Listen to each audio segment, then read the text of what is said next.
Welcome back to Let's Play Hot Wheels World Race for the GBA. Off to the Elite, our first Elite match. Bleached Plains. And of course, we're going to use the best we have here. The best of this little trio.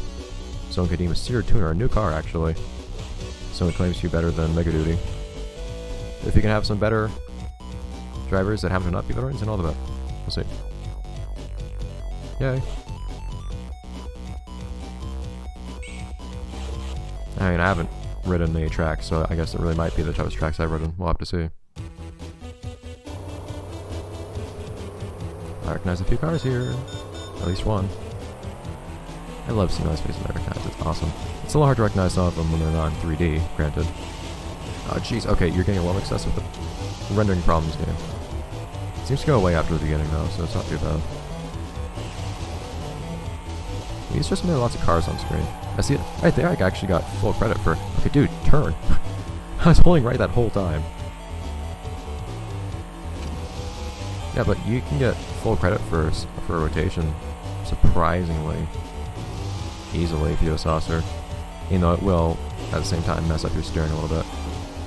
And by a little bit, I mean potentially a lot. God darn it. Get moving.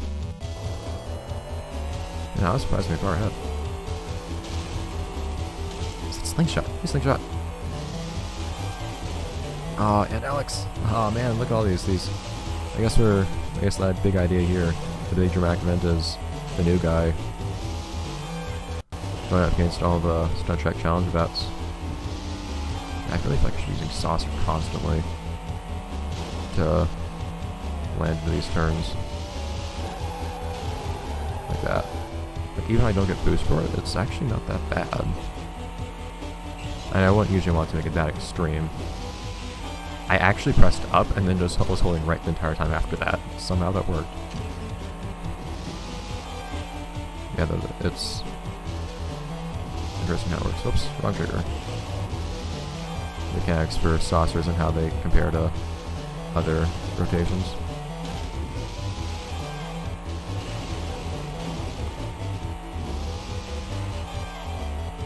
I'll take it. I mean, it actually means that there's like a meaningful distinction between different tricks, and you might want to use them in different scenarios, which is very, very nice. I could keep rotating because I want. I was kind of thinking if I was doing a saucer there, then not rotating perfectly would actually be ideal. But I was not doing a saucer. Of course, you can't overuse saucers because I won't get boost from that anymore. Again, boost is not the only reason to use a saucer. So distracting somebody else is in front of the camera. Race cam. Don't let things block my views like that. Darn it, I wasn't trying to. Whoa, how did I hit a jump? Well, I was not trying to do a saucer there. It's not the best at doing saucer when I mean to, I guess. Or really even memorizing when I should be doing one. Although that worked out perfectly. Whoa, hey. See, that one was a little weird. I don't know why I turned around so much when I just slightly tapped left within that jump. Yeah, saucers are a little wonky, but used right, they're probably like a really powerful tool. Cool. Let's keep going though. These are those convoluted tracks, I swear. Like, look at those hairpin turns. Do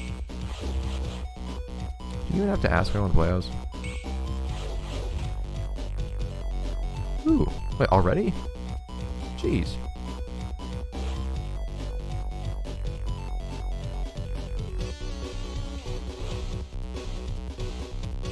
Uh-huh.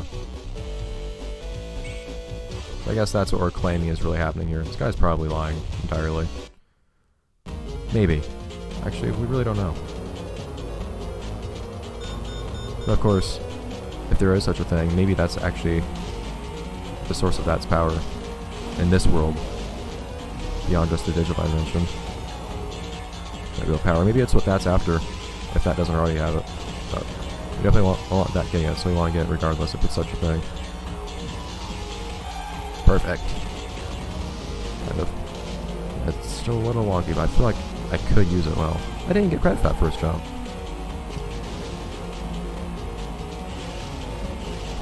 Dude, look at that. Race cam, why are you so... Man, he's not even boosting. How are you staying so far ahead of me? Stupid rubber banding. Besides, it looks like Scorching has an X in it. I'm pretty sure it does. I've also seen it other times where I was very sure it did not have an X. It's a little strange.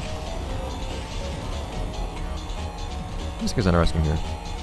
Actually, I hadn't really thought about it. I wonder what the soundtrack's going to be like in the console version. I shouldn't be looking forward to the console version too much while I'm playing this, because I don't want to just act like this is something that I just want to get through before I get to the next version of the game, because I am enjoying this as well. I want to enjoy this. But, and with how much I enjoyed the... It's actually too... I wonder if we could just like land upside down and it'd still count as a drop. I'm not going to try. If I land upside down, just let me jump again without crashing. But with how much I liked some of the songs in the soundtrack of Soundtrack Challenge, I can't help but wonder. I don't think it's some of the soundtrack bits for World Race. Most of the Hot Wheels games, though, I don't know if there are really any soundtracks outside of Soundtrack Challenge. I actually like the soundtracks for overall. And there was always the city music from Track Attack, and me liking everything about the city and Track Attack, but this was have to see. For now, this is pretty fine music. Oh, come on. I do notice I don't get credit for that first jump though, so I'm really not sure how that goes. And however I was oriented when I hit that second jump, I actually stay oriented that way. It doesn't reset my jump. Hey! I accidentally hit a speed boost there. I guess I hit a boost now I didn't know it was there. Because I was not trying to hit a speed boost. It's really awkward doing turns this way. The whole stop and go type of thing. But it works. Wondrous. I might be able to fit all the races into one episode sometimes in these elite ones. These are pretty long races, it feels like. So I don't know when I'll do the bonus tracks later on. Okay, there's more to do.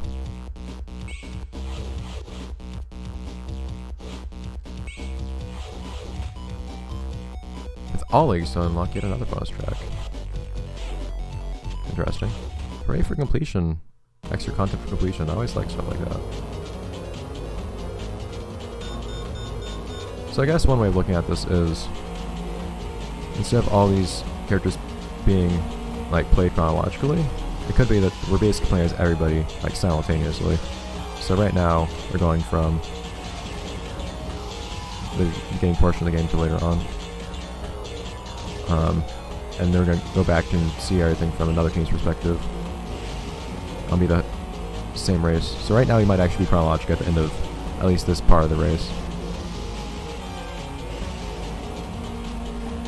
We'll just have to see how it all works. How it all fits together, how it all works out. That's not how you shoot that. This is actually pretty fast paced and whatnot though. This is surprisingly nice. The convoluted track design ends up feeling kind of necessary actually for the tracks to not be kind of boring. It lends itself well to having to use boost, not playing all that. I think I managed to somehow accidentally hit Drifting or Race Cam just then. Surprising. Yeah, we'll get Race Cam's perspective at some point too. I guess you just want to avoid a conflict of interest or something, or maybe even ensure friendly competition, or just generate your interest and generate drama by having, I think, at least, that Drifting Ride, Storm, and Race Game are in separate games. Actually, I haven't confirmed that, so I guess we'll have to see. But that'll be later on.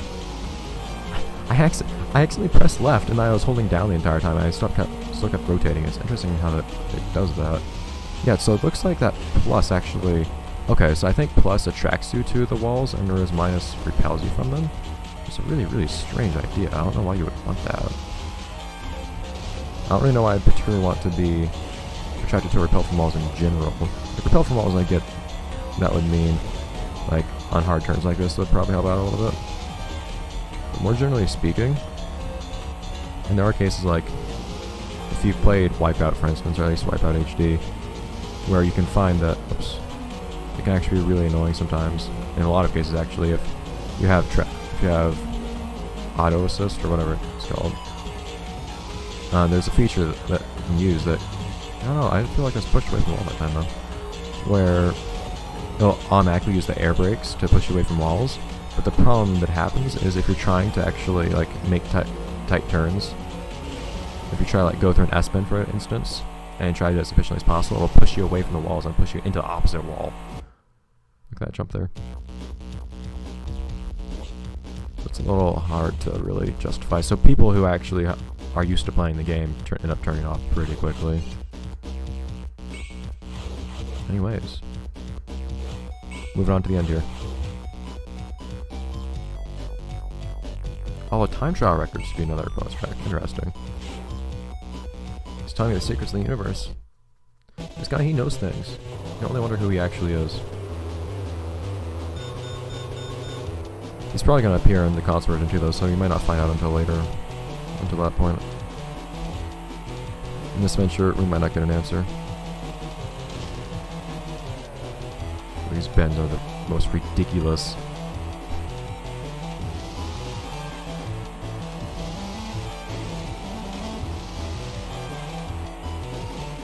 Yeah, it does pull you to the wall. You just have to be close enough to it.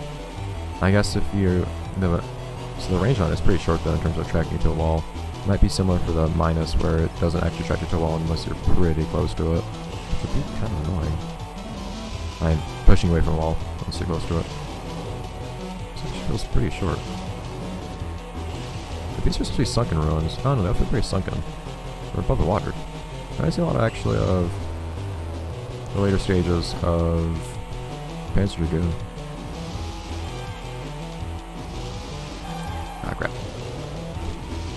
Yeah, I landed oriented in a nice way, but I couldn't regain control quickly enough for it to actually be effective. That's the only time it seems like you won't actually immediately jump to full speed when you boost as if you're on a rough patch of ground. Did I not pick mine in there? Ah! I guess I don't lose speed for it, so it's not strictly bad if I get to hug the wall like that. In fact, you can hug the inside of it. If you manage to hug the inside of a turn like that, that's actually probably really efficient. Just need to figure out what my tools are and how to use them. That didn't feel very perfect to me.